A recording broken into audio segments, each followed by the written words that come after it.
episode of Minnesota Liberty Podcast, sponsored by the Libertarian Party of Minnesota. I am one of your hosts, Rebecca Whiting, and I have with me this evening Joey and TJ. Hi, guys. How's it going tonight? Hey there. Good.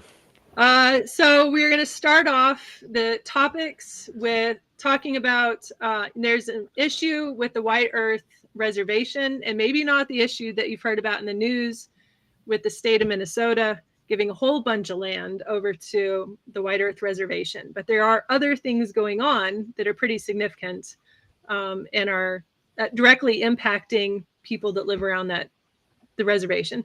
But also we're going to talk this evening about the Lyft and Uber kind of mess that the Minnesota City Council has created, or Minneapolis City Council has created. You know, I mean, we who wouldn't want to protect the workers?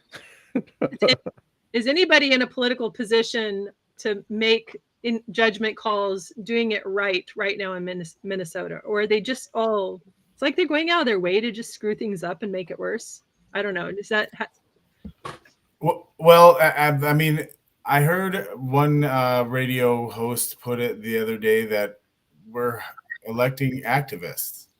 And so these activists are really on who wouldn't want to help the workers, or who, you know what I'm saying? This one drive, minimum wage. Actually, no, wait, it's the Orwellian speak, living wage. Who the heck can define a living wage? And I know we really didn't mean to bust into this topic right away, but this has really been driving me nuts all week. So it's fine. But the living wage, newspeak, where did this come from? When did somebody become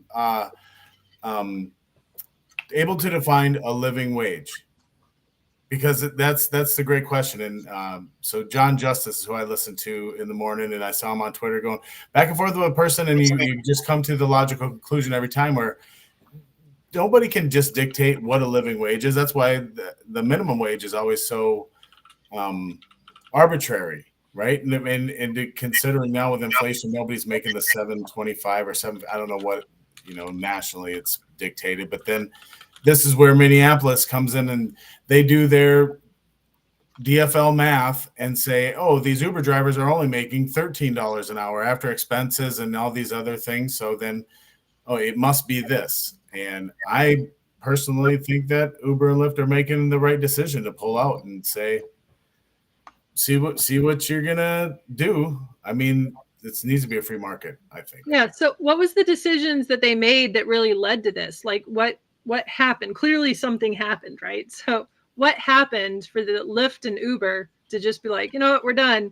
walking out of one of the biggest cities in the United States? I mean, like, this is a significant, going to have an impact on their business. How do you, what happened to make them make that choice? Well, ultimately, I think it was the business folks at Uber and Lyft knowing that, well, okay, if my cost for labor is this much, then the cost for the consumer is going to go up as well.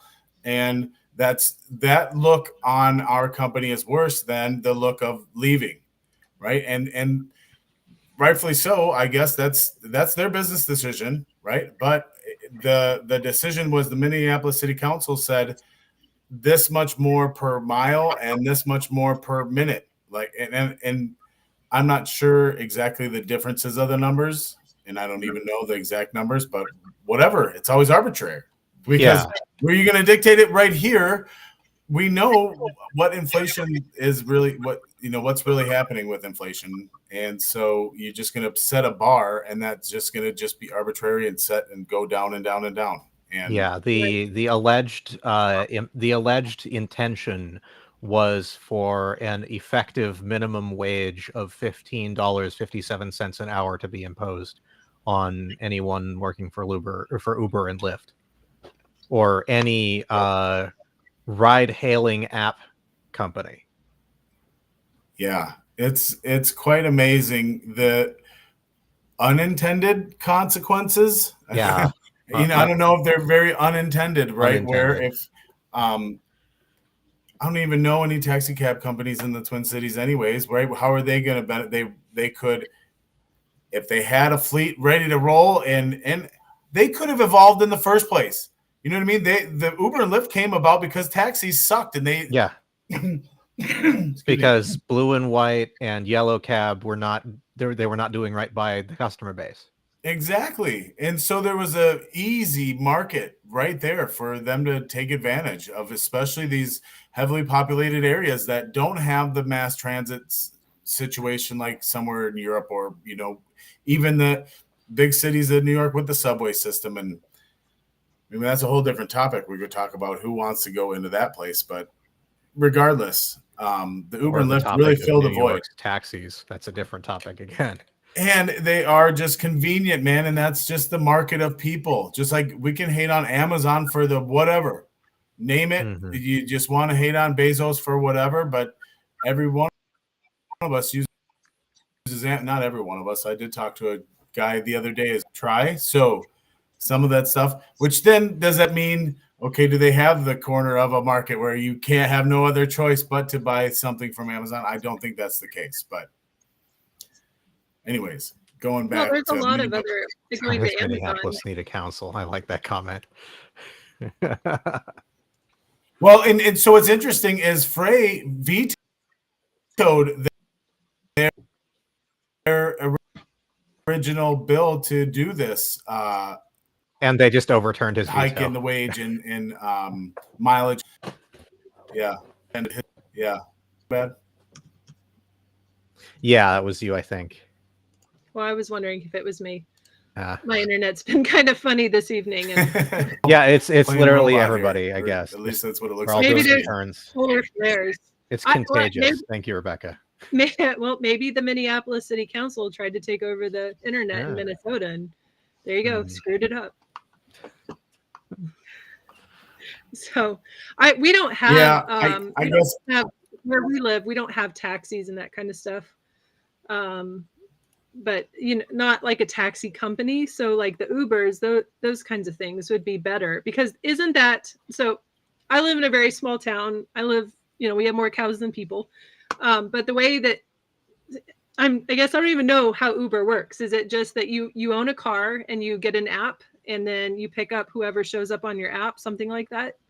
Basically, I mean, they try to make it as simple as possible because they want people to use their app on both sides of it. Personally, right. I haven't used it, but I know that my dad used to drive for both Uber and Lyft. Oh, did he do pretty well?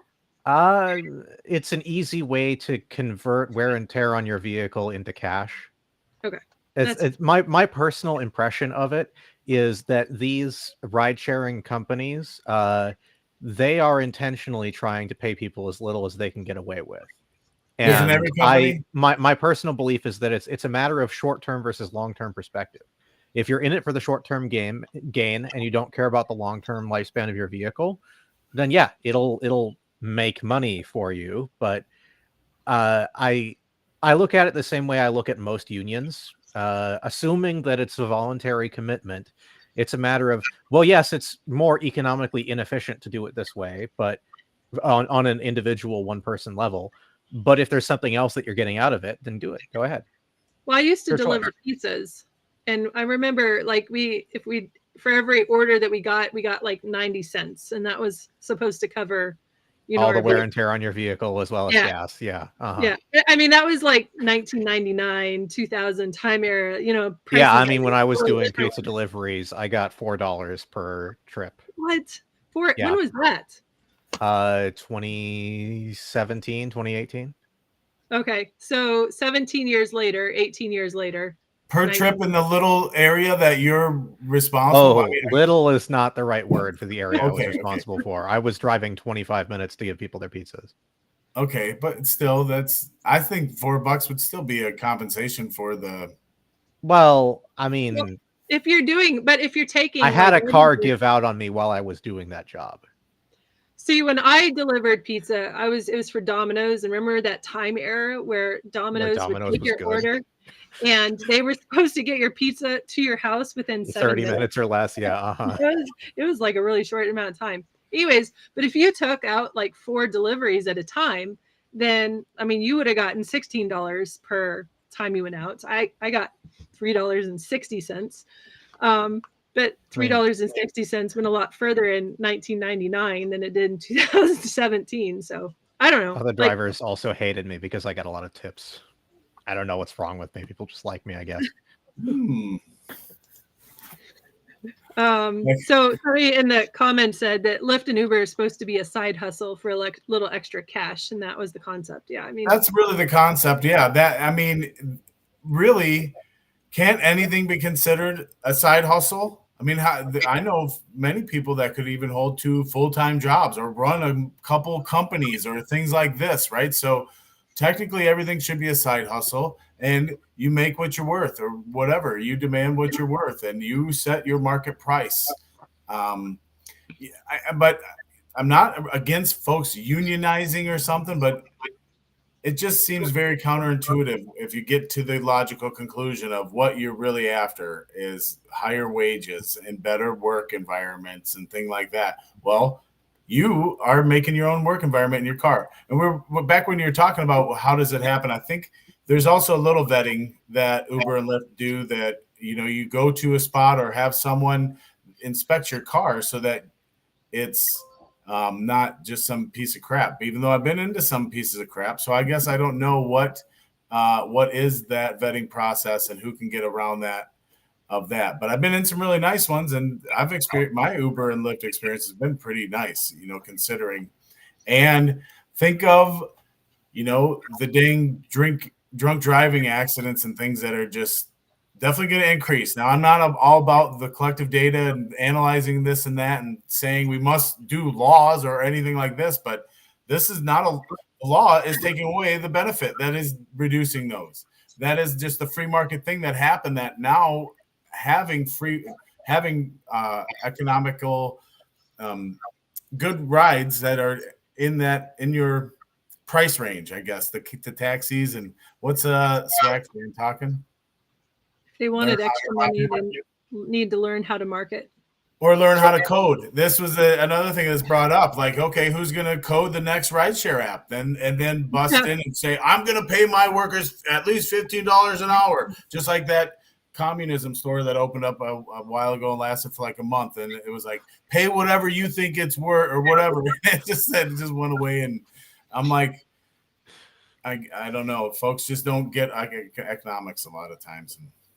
Well, no, you can't just tell a business how to run their business and not having any background in anything other than bureaucracy and expect it to work out.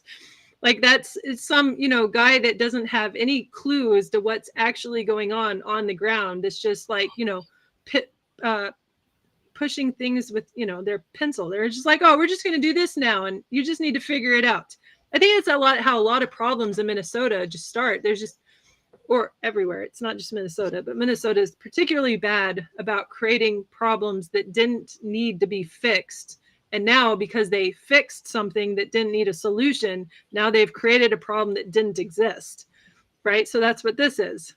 It's kind of like the Harry Brown, you break your legs and then give you the crutches and then say, hey, I fixed it. It's always the perpetual problem. It always is. We know this.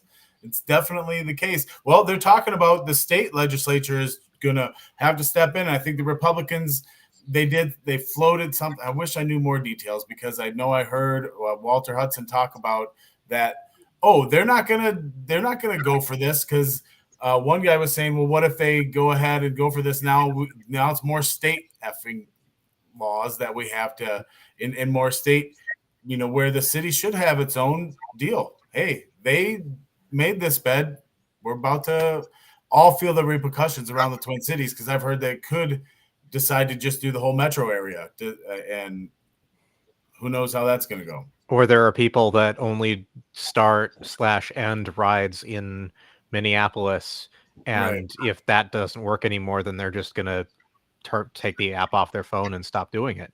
That lowers the pool of effectively taxis. That lowers the pool of drivers, which is going to drive up the cost for everybody else. Yeah, who knows, man? I'm down for a gray market to open up and, like I said, learn to code. Some kid can learn how to create an app and get it out there and freaking market it, and boom. Open source ride sharing app. Yeah, dude. You can't seize our revenue. We don't have any. Strictly, and if we could really have a, who knows? But I think there's a possibility there for something. Cash only exchanges, no digital, transactions, so you don't have a paper trail. Yeah. Yeah. So, I don't know. I'm obviously, I live not in the cities, so I had no idea. Right. It definitely is a different impact, and I only use it sparsely, but there are folks that take it to work every day, especially in these dang 15-minute Minneapolis city or whatever, right? In this little or $15 an hour parking in downtown Minneapolis, right? And so if you want this downtown type of atmosphere, how are people going to get around? That's going to be interesting. Well, if you're pushing people into 15-minute cities, which the idea of that is that you have everything that you need immediately within 15 minutes of walking distance from your house, not driving, walking. And so that includes grocery store, doctor's office, schools, everything that you would need in 15 minutes. And your place of employment as well. Yeah. So, I mean, they already have kind of started these in Europe, in France in particular. I don't know about other parts of Europe, but Europe's a lot. I mean, that whole Europe is just different. I mean, you can almost fit the entirety of Europe in the state of Texas. I know. So we have a completely different set of circumstances in the United States than they have in Europe.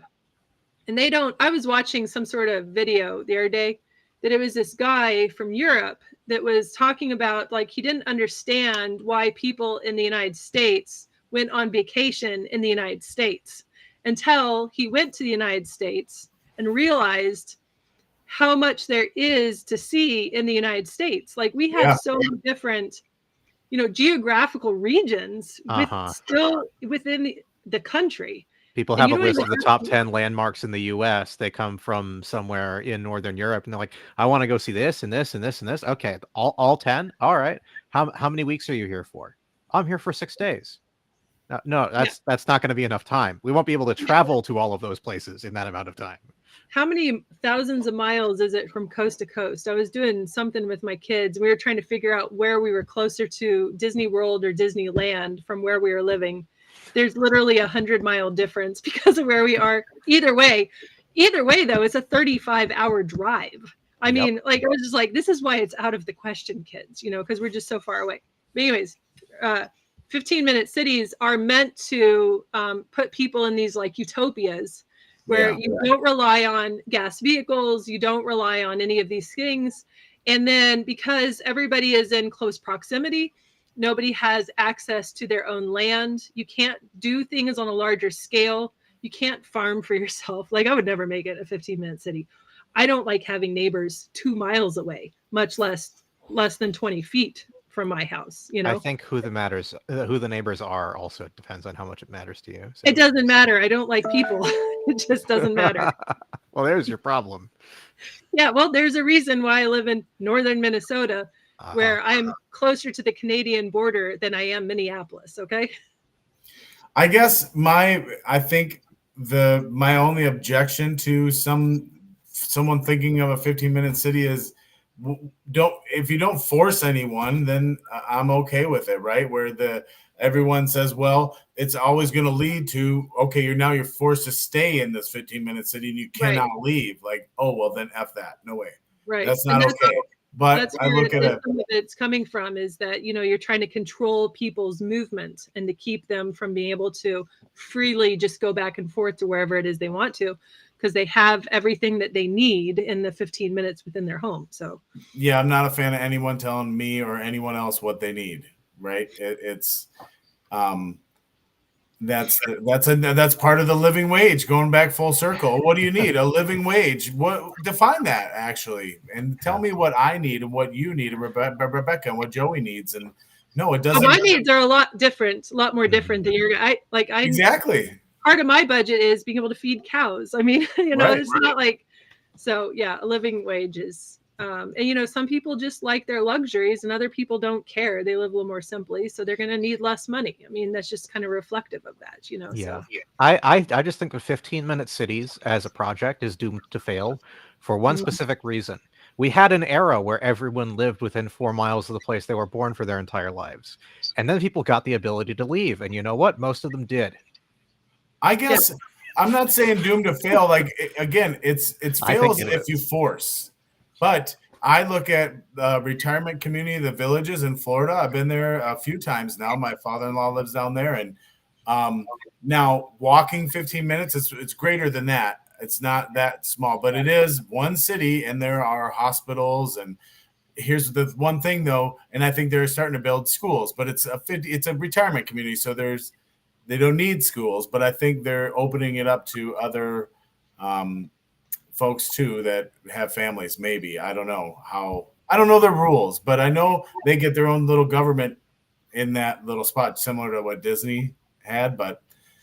And they really do have everything in the one area. So, yeah, but they're free to leave, right. and that's okay. And it's really growing, and it's getting very popular. So I wouldn't say it's doomed to fail. I think that type of free market. It's for a certain type of people. Like if you really just are satisfied with, you don't want to go anywhere, you want all your necessities to be very convenient. Maybe you do like to do a lot of walking, or you want to live more, you want to live with less, which I mean, I can understand that, wanting to just simplify your life and not having all the clutter and the mess and that kind of stuff. But I mean, there's still, realistically, you still need people that live out in the rural areas, because the people that live out here in these rural areas, the people in the cities depend on us out here to get all those resources for you at your convenience in those stores. Like, Wait, they still need us. You tell me that milk doesn't just come out of the store in the jug, and the electricity doesn't just come out of the wall, and the water doesn't just come out of the faucet? The files are in the computer. They just turn the tap on and the milk just flows out. I don't know where it comes from. It's a mystery. And the meat, I mean, it just shows up on the shelves. I don't know. It's weird. The bananas, they're there. Everything you need. What if I wanted to do arts and crafts and I needed this paint or whatever, or I don't know. It's just amazing to think everything you need. That is just so utopian. It's garbage. But enough of what you may need in a certain location, that's cool to target and try and get to. But the human action totally makes this unable to really nail down and say, I dictate what you need. It's not happening. Right. So that kind of leads into the next topic. There have been some incidences. I mean, it's spring, and it's, the weather this year has been a little crazy, right? So there have been some years, being in northern Minnesota, where right now we're still in March, and it's still 30 below in March. And this year I mean, we had 60 last week, right? Yeah, winter almost didn't happen this year. Yeah, well, I just got a text message from one of my daughters that we're supposed to get 16 inches of snow next week. So it's a coming. So we still have plenty of time for winter, but it has been a warmer winter than normal. It's been drier. There's no snow on the ground right now, except for like the little bit that's left over from the last time it snowed, which wasn't much. Yeah, and like the snow piles at the grocery store and the Walmart parking lots, or the big parking lots where they just pile the mountains of snow up. Those are still there. But it's been a very dry year, which is for somebody who's does farming, that's a little disconcerting, because in 21 we had a massive drought in Minnesota. I mean, from my perspective, like, it was the kind of, for us to be able to make it through that drought and not lose everything, we had to give up about 75 to 80% of our livestock to be able to get through that drought. That's a lot. You don't just recover from that after 1 year. I guess I got to know real quick before you keep going. Do you have your own well on your property, or do you use? Yeah, we do. Okay. And fortunately, our well is very deep, so it must be tapped into some like super deep water aquifer or something, because our well is 200 feet deep. And the problem with the drought from 21 and in 22 we had rain, but it wasn't a lot. And in 23 was also a drought year.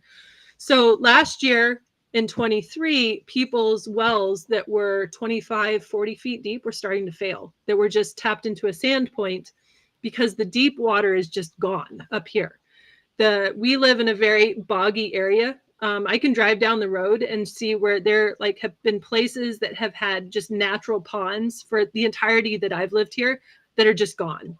Like those ponds, the marshes, they're just gone. And not because anybody's draining them, but that's just how little water and little rain that we've gotten up here, right?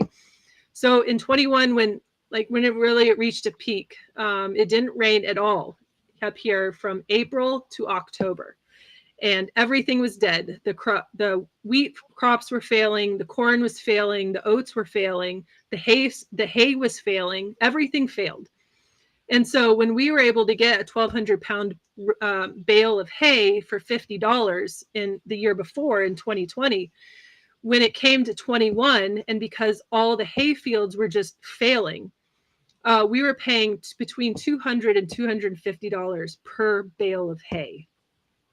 Now we were needing between 75 and 90 bales of hay per year to be able to get our livestock through winter, right? Because there's no hay in winter. So you have to put up the hay through the summer and save it for the winter so you can keep your animals fed.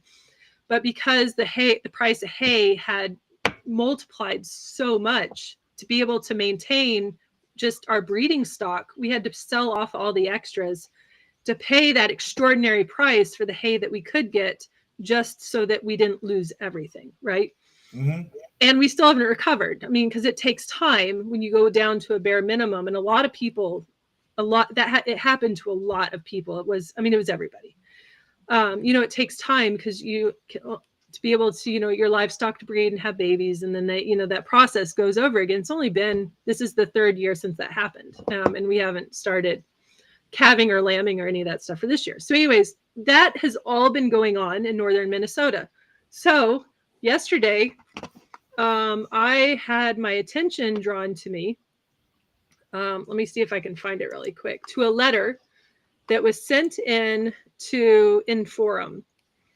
And it was written by a guy named Dave. I don't know how to say his last name. Vipond, Vipond. I don't know. Anyways, he's a farmer near Mahnomen, Minnesota. And I just kind of want to read this letter and listen to what he says in this letter. And then you tell me what you think at the end of this, okay? All right. So, and it's not too long, but it's a little long. Okay. Being a successful farmer requires many things to go right, from nurturing the soil to maintaining equipment, navigating unpredictable weather. The job is hard, rewarding work that has its challenges. However, there's one factor key to holding everything together: consistency. Just as crops rely on a stable environment to grow, farmers rely on a consistent regulatory process. For decades, the Minnesota Department of Agriculture and the Natural Resources, or DNR, have been bedrock of this process, overseeing permits and certifications needed for certain agricultural activities. But on May 5th, 2023, the White Earth Tribal Council enacted a new groundwater and surface water ordinance mandating farmers wishing to irrigate within their reservation and within a 5-mile zone outside of the reservation borders apply for a $5,000 tribal permit, in addition to the DNR permit, or face daily fines. This overreach not only disrupts the established practices, but undermines the regulatory guidelines farmers have operated under for decades. I am not a tribal member. On my privately owned 1,200-acre farm, which partly resides inside the White Earth Reservation boundary, I grow corn and dry edible beans. I farm along the Wild Rice River and have rights to use some of its water just as every Minnesotan who owns land along the river does. I applied for a DNR permit to irrigate part of my farm. 10 days after receiving approval, a tribal officer came to my door with a court summons. They said I couldn't install the state-approved pump because I didn't get a White Earth tribal permit, and now they are suing me. The White Earth Reservation is an open reservation, meaning non-native people can own land and businesses on the reservation, operating under the state of Minnesota rules. The White Earth Band has no authority to decree how non-tribal members or private landowners on or outside the reservation can do business. Their ordinances started with irrigation. Now tribal officials are scrutinizing non-tribal members' use of pesticides, herbicides, and fertilizers. Left unchecked, more tribal overreach will follow. That is why Governor Walz, his agencies, the legislature needs to stand up for their own regulatory authority. Some farms on the reservation have been in the same family for over 125 years. The state has always issued any required permits and enforced them. Now it seems they're stepping aside and letting the White Earth Band to do as they please. But it's more than permits. The White Earth Band Business Council is lobbying the state to transfer the White Earth State Forest, 160,000 acres of state-owned land, to the tribe. They are also lobbying Congress to hand over 43,000-acre Tamarack National Wildlife Refuge. If successful, nothing would prevent the tribal government from restricting non-tribal members access to these parks, their waters, lakes, hunting grounds, fishing areas, trails, and forest roads. My family and I have lived in Minnoman for over 35 years. I raised my family here, my business was planted here, and my land produced food that feeds the country. I deeply care about this land because this is my home too, and I'm not alone. Many, including enrolled members of the White Earth Band, share these concerns. That is why H2 Land Stewards was formed, a coalition of citizen and businesses committed to upholding Minnesota's regulatory integrity and defending the rights of private landowners. We recently announced the launch of our organization by holding 2 events in, I don't know how to say this, Beju and Ogima. Over 400 farmers, business owners, and other concerned about the tribal council's overreach came together to learn what was happening. This is bigger than a single irrigation permit. My family and I can grow our crops without irrigating. This is about whether a government that doesn't represent me can decide what I can and cannot do on my farm. It's about defending against the regulatory overreach, ensuring our regulatory systems are based on process, not politics, and encouraging the state to affirm its positions as the sole regulatory authority. When I began tilling my fields and planting my crops last spring, I never anticipated this fight, but it's one that I and hundreds of farmers and businesses across the state will have to join. This is a fight for our rights, our livelihoods, and the future of Minnesota. When I read that earlier today, when you had sent it to us, I missed the part about they're trying to take or get the state to give them a million or 100,000 acres or something like that. Just that was state parkland or whatnot. And just my first thing when I think of this is, where does the federal government think about this? Like, does that property or that land then become sovereign to our federal government also if those tribes have control of it? And I've never heard of farmers like this person owning okay, my farm has been here for 125 years, and then they built the reservation in that property and then said, oh, here's an agreement. I had no idea this was going on. Well, there are some reservations, and it depends on the reservation and the way that they operate, but some reservations you are allowed to, even though you're not a member of that tribe, to own land on that reservation. Some you're not. So the Red Lake Reservation that's up north here, they're a closed reservation. And like during COVID, when all the lockdowns were happening, they shut down the regulation. You were not reservation. Yeah. You were not allowed to go in or out. And they, you can't own property even though you're not part of the tribe, which I don't have a problem with. Like that's how they want to manage things. Mm-hmm. But I do know that there's just a reservation just a couple of miles east of us. It's like 3 miles away. And I can't remember what year it was. It was 2018, 2017, somewhere around there. But they confiscated people who were not part of the tribe, the land that they owned on the reservation. They came and just took it. They said, well, this is ours. And they just took it. And there was, I don't know. I don't know, but this is like a 5-mile boundary outside the reservation. They're not even on the reservation.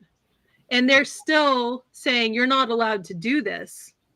That's obvious. That's the definition of overreach, right? That just seems way overreaching there, but I guess there's some kind of logical brain that says that's the water aquifer, whatever, right? So that's where the water thing comes in as far as those rights to that land. But yeah, I don't think I could get behind making that farmer do anything more, pay anything more, just because then what is it? It still comes down to it's $5,000. So those I forgot what tribe it was that says you just pay them the $5,000 permit and you carry on, do everything you were already doing.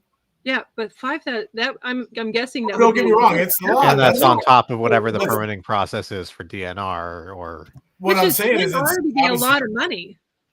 It definitely is a lot of money, but it's completely arbitrary because nothing changes other than money from the farmer to the tribe, and everything else still the same. The farming operation, all that stuff would have still carried on all the same. The recipients of all that stuff, but just because they say in the word allow, right? When you were saying you're allowed to do this, nobody. Yeah, it frustrated me. I don't like using the word triggered, but if somebody says, "Hey, you're not allowed to," I'm like, who do you think you are? Or else what? What are you going to do about it? And the three of us are really kind people to every single person we interact with. I guarantee you, I know you two pretty well, and I know that my life is very great with a lot of friends, and I'm not a jerk, but exactly that, right? To say I'm not doing anything I shouldn't be doing because I know I'm not a jerk. So when somebody says I can't do something, or else what? What are you gonna come argue with me about it? Because I know what I'm doing is okay. I can turn into a jerk very quickly when somebody says, "Hey, you're not allowed to do that." Like, who do you think you are? You in what army? Now, granted, I gotta tell you a funny story. I was at Target today. And apparently our self-checkout lines, which that I'm sure we could talk about, business and all that, in regards to self-checkout. Anyways, I only had a couple things in my cart. It was 12 things in my cart, and went to the self-checkout, and I didn't notice this, but they had put up signs of self-checkout. You're only allowed to have 10 items or less to be self-checkout. And I started checking myself out because I didn't notice the signs. Had never been there before. And a lady walks up. She was like, "You're not allowed to be here. You need to go." And I was like, I don't know. Are you going to physically remove me? I mean, there was nobody around. There was no line. And the line for to get a register where somebody was going to check you out for you, I stood there for 10 minutes while nobody went there. I was like, common sense is just, are these people...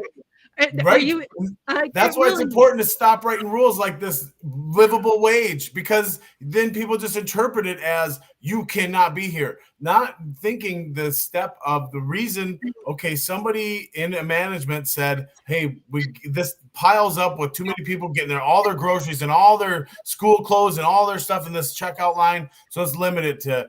I mean, 10 is really pretty arbitrary, but whatever, right? So let's do that. That worker then just thinks, you can't have more than that. That's the rules. Not thinking common sense, like you said, of thinking, oh, well, now your other choice is to go over there. It's just out the window. It's amazing. Yeah. So if somebody showed up to my doorstep, and they were like, "Here, you're being summoned. We're suing you because of being too close to tribal land and you're irrigating." Or whatever it is that we're doing, because he was talking about pesticides and we could talk about the ethical issues of pesticides and all that kind of stuff. I don't even think that matters, because if somebody you're not even on tribal land, and somebody with tribal authority comes to you and says, and then sues you for something that you're not doing on their reservation. You're doing it on your land. You've gone through the proper everything. I don't even disagree. I don't even agree with the entirety of Minnesota Department of Ag. You know this. I think they're operating They're just illegal to begin with. Like from the bottom up, they're illegal. They shouldn't exist. But this guy complied, and he's been doing that and running a business, and now they're adding something else on top of it. $5,000 is a lot of money. Farmers don't just have $5,000 extra dollars laying around. Just don't. It's just extortion. It's that's flat what extortion. it is. 5 miles is a long ways. I don't know how Yeah. many properties you can fit in 5 miles alone. So there could be somebody that is not even touching the actual border of Right. the tribe and fall into this. And so that would be like, come and get it. Come at me, bruh. But then again, 640 acres. So you would have 40 acres, 4 40-acre squares by 4 40-acre squares. So that's 16 40 acres. And I think that's, what's 16 times 40? Is that 640? Why are you doing this to me? What's that in my head? Anyways, I think it's 640.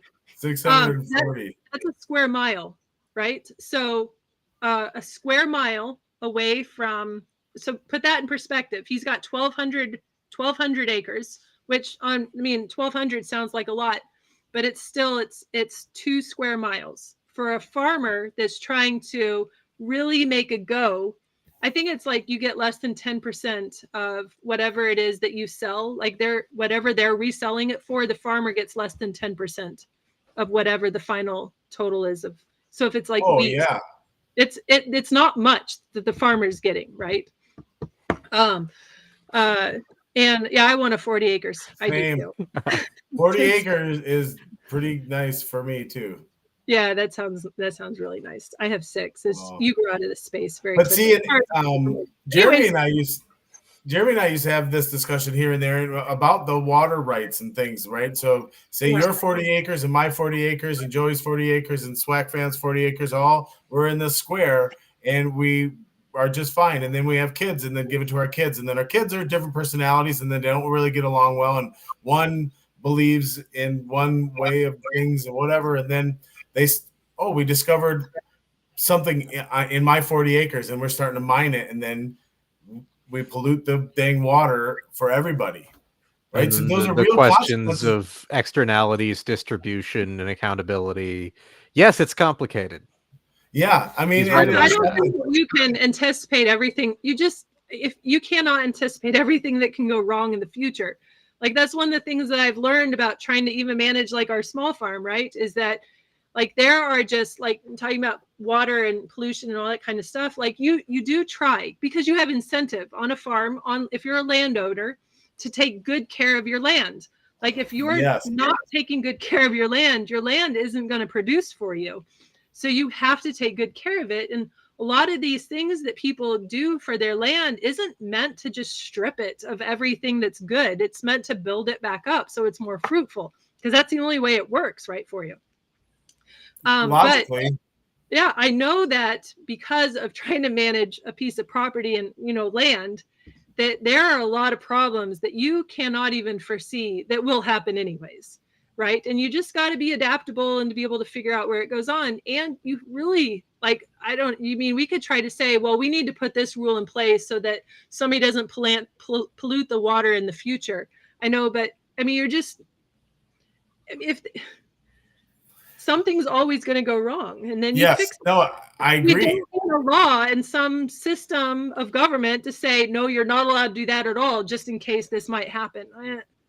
Yeah, I've had conversation with folks that when they're down in Montgomery, Minnesota, talking about okay, this farm or this farmer is renting their farm actually to this big farm with an F, whatever, right?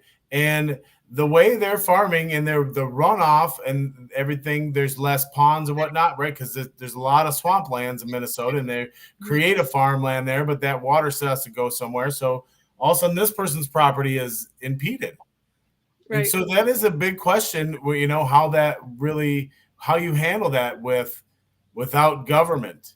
And that's a great question that's, posed to me a lot of times where you do your business on your farm, but it actually creates the different runoff for someone else or pollutes, and their pesticides and stuff then run off into their wetlands and stuff, which I guess there's ways to do it.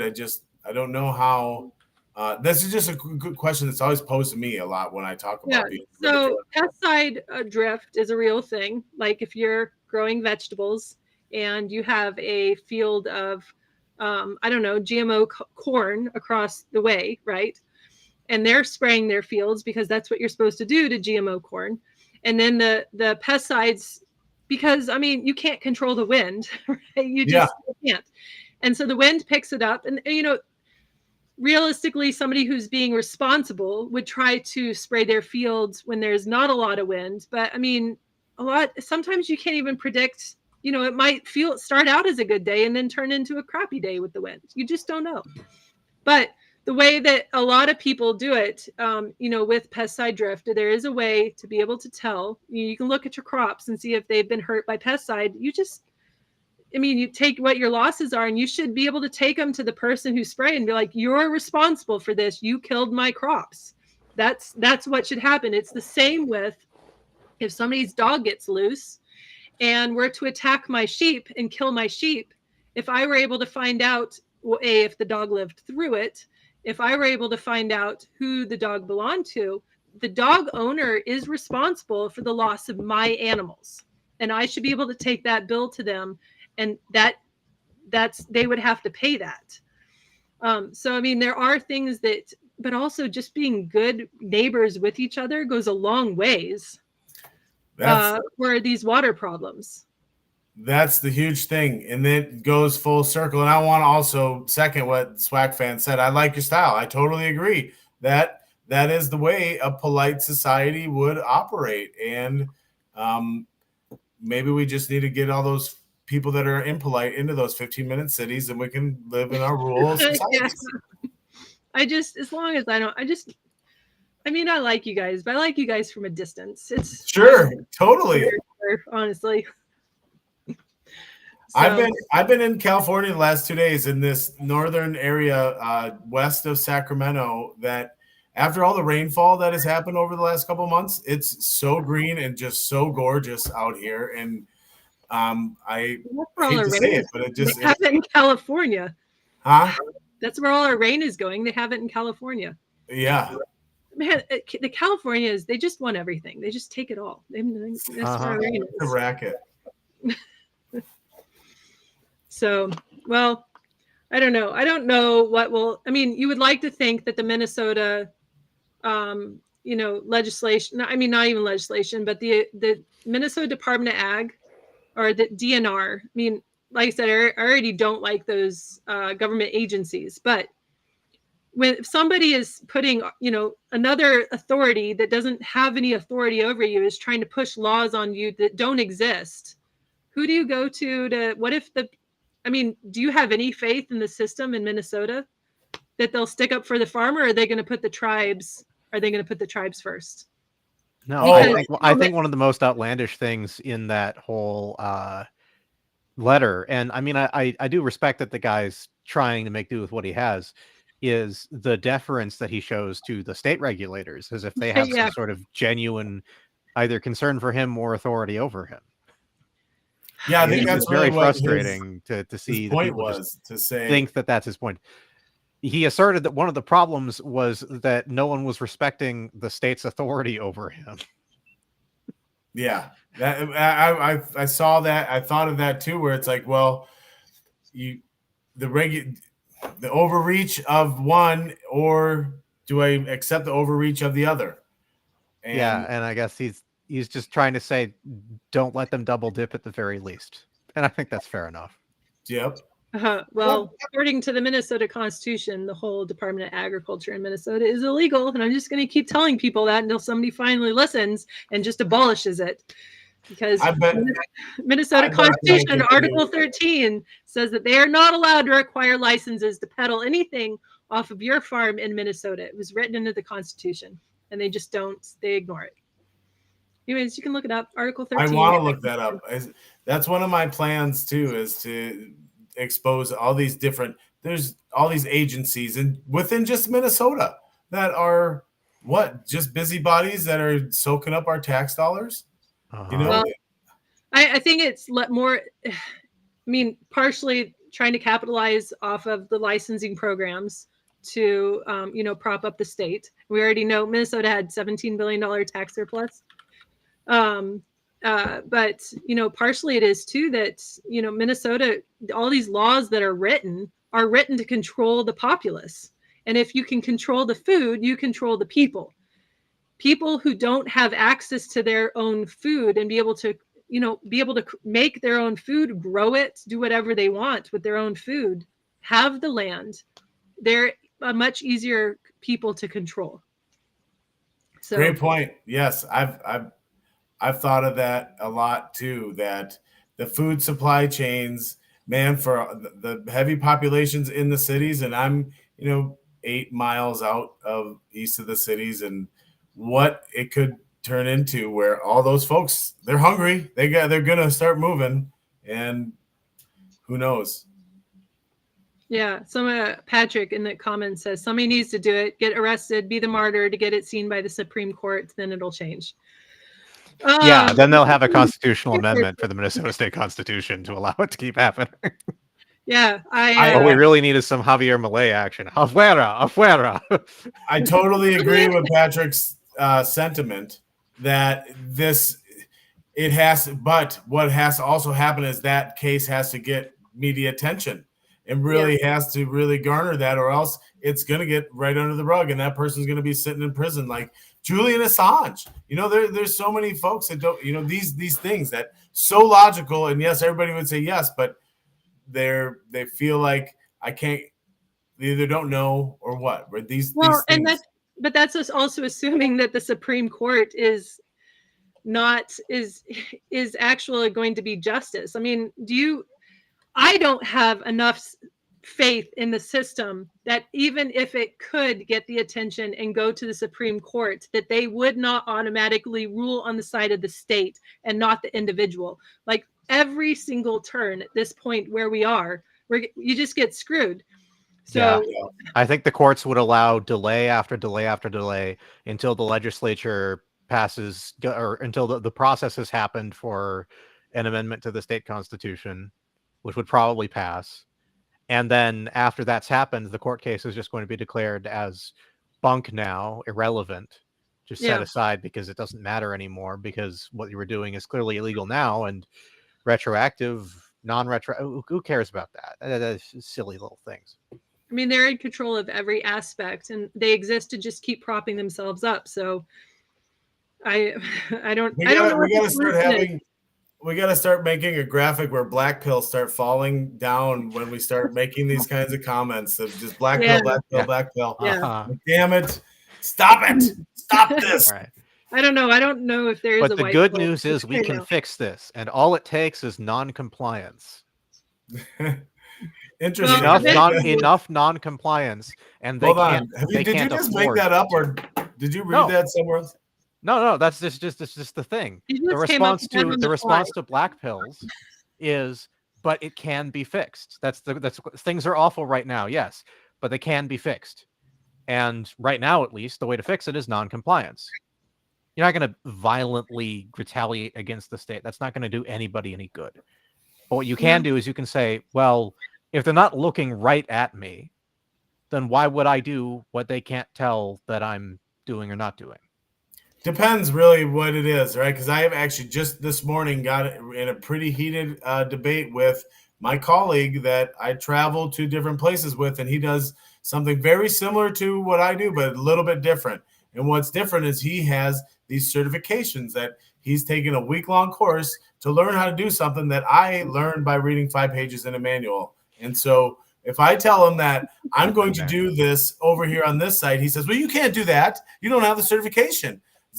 Or else what? Right? What happens? Because I know exactly what he's doing. Red wire to red wire. Oh, I didn't hear what you said. Sorry, I talked over you. I said, how did that job get done then before there was certification? Bam! Well, then, so I can get in this kind of talk with someone and then get them to agree with me that, so you agree that this certification is arbitrary, that it just means nothing. Well, yeah, but right? It's always, yeah, but if something were to happen, well, like, so nothing ever happens with these certifications, right? And like the classic, picture or video camera of a tragic accident in an intersection. Oh, look what libertarians want on no licensed drivers. Like, but you just took a picture of licensed drivers crashing on them highway on a road. Uh-huh. It's just critical thinking isn't American strength right now. I'm not sure if it's anybody's strength right now, because if Americans are losing critical thinkers, it means that everywhere else is already gone, right? More black pills, but yes, this is actually full circle what we talked about earlier, is that people just want, with a smile on my face, so it wasn't a full black pill. But people want to be told what to do, right? Because they're so ignorant, they get the electricity out the wall and the water out of the faucet, and they just want to be told what to do. Yeah, there's another aspect to it. Spike Cohen said this the other day, that people who complain about what libertarians want mistake libertarians saying the state shouldn't do X to mean nobody should have X done for them by anybody. The state shouldn't build our roads. Oh, so we just shouldn't have roads. Yeah. The state shouldn't license drivers. Oh, so we should everybody should just be on the road whenever they want to. People driving at the age of 3 can't even see through the windshield. And it isn't like people's automatic response is, if there's a problem, what is the government going to do about it? That's not the correct answer. If there's a problem, what are you going to do about it, and how are you going to help fix it? You don't need to ask the government for anything. Thank God the U.S. federal government doesn't make shoes, because if they did, there would be people claiming that if we wanted them to stop, we would want everyone to go shoeless. Well, yeah, at some point, and I don't know if we're there yet, but I don't know, but at some point we are not going to be able to keep voting and expect something to be different. Like, there's going to have to be something else that happens. Mass noncompliance. Yes. Yeah. And then whatever happens after that. So I don't know. And we'll see where it goes. But all we can do is just keep talking about it and, drawing attention to what's going on. Or we need people to run for these positions to help get the idiots that are in office out. That would be nice. Getting non-idiots to run for office would be a real improvement. Yeah, if only that was to take that as a yeah. It's a even then, I do think of, if I were to ever be elected and get in there, how effective could you be? Because the mentality of even the legislators think that the government. Okay, kind of off topic, but similar, right? Ketanji Brown Jackson, one of the newest additions, had some kind of opinion on the government's ability. I was on the social media stuff. Her qualm with an arguing attorney's argument before the Supreme Court was that his interpretation of the First Amendment would hamstring the government's ability to control speech online. And her ignorance to not know that's exactly what it's freaking there for. What it's for. So that's where it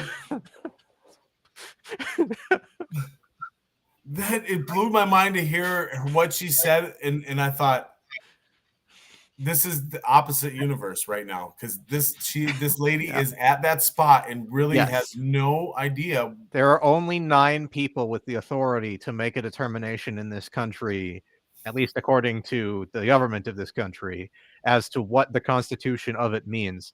And one of them fundamentally misunderstands the purpose of the First Amendment to the Constitution. At least one of them. And at least 4 of them fundamentally misunderstand the purpose of the Second Amendment. Yes. Yeah, that's a weird thing. And that's, go back to what we talked about weeks ago about how judges get elected, and they really just get appointed. And those judges definitely just get appointed, but to get up there. Even the judges that are elected at the lower levels, there's no one running against them. So someone asked them to run, and then once they had decided that they were running, they got the spot, and then they kept it because they're the incumbent. So even the elected positions for judges, at least in Minnesota, are still appointed. Yeah, Mac pills. It's just a bummer. We didn't get to the overflow topic this evening. Oh, yes. We'll do that next week because I think that could take Should we a lot. tease the topic? Yes. So let's real quick. Minnesota changed adoption law to be able so that people who were adopted after they are 18 can have access to their birth certificates, their original ones, for the first time. And a lot of states have these laws that, if you were adopted, your birth certificate, your original one, is sealed. You're not allowed to have access to it. You have to petition the courts, and the courts get to decide whether you get access to your original birth certificate, even though it's yours. So Minnesota just passed a law saying that adoptees could have access to their original birth certificates, which is a whole big issue. So maybe, next week. Yeah. We to end on a white pill. Yeah. So if you want to hear more of these topics or want to hear anything else about what we're doing, lpmn.org. Become a member, look at our events. Yeah, and we have two big events coming up.